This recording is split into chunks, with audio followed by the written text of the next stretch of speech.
ETV Uganda mwebale nnyo kubanga mutulaba nga mutuwuliriza yonna gye musinziira okubanga mutulaba nga mutuwuliriza. Ward XP gemanya mwebale nnyo kutugoberera, mwebale nnyo kutambula wamu naffe.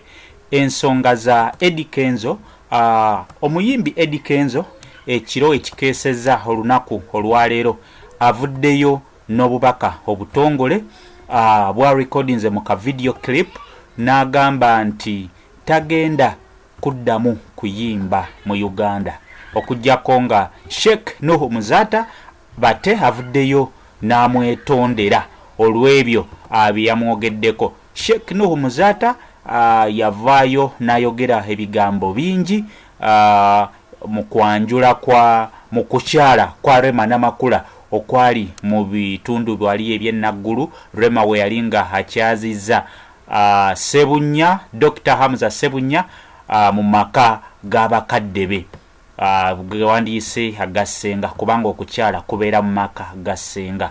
Omukulu ono avuddeyo n'agamba nti awulira ali tortured, awulira nga mu butuufu ebigenda mu maaso tabitegeera era nga ye ng'omuntu asazeewo tagenda kuddamu kubaako na kivulu kyonna kye yeetabamu oba kyayimbako e Uganda okujjako nga Sheikh Nuhu Muzata bate avuddeyo n'amwetondera. Omukulu ono agamba nti nno ebya Sheikh Muzata byamuyisizza bubi nnyo ne bino bye yazzeemu n'ayogera n'agamba nti simanyi musiyazi ali ebisiyaga olw'ennyambala ye. N'avayo n'agamba nti ekyokwambala nga bw'ayambala ayambala bw'atyo kubanga gwe mulembe y'oguliko. Era n'ajjukiza Sheikh Nuhu Muzata bate nti nabo we baakulira baalina omulembe gwabwe kwe baali batambulira.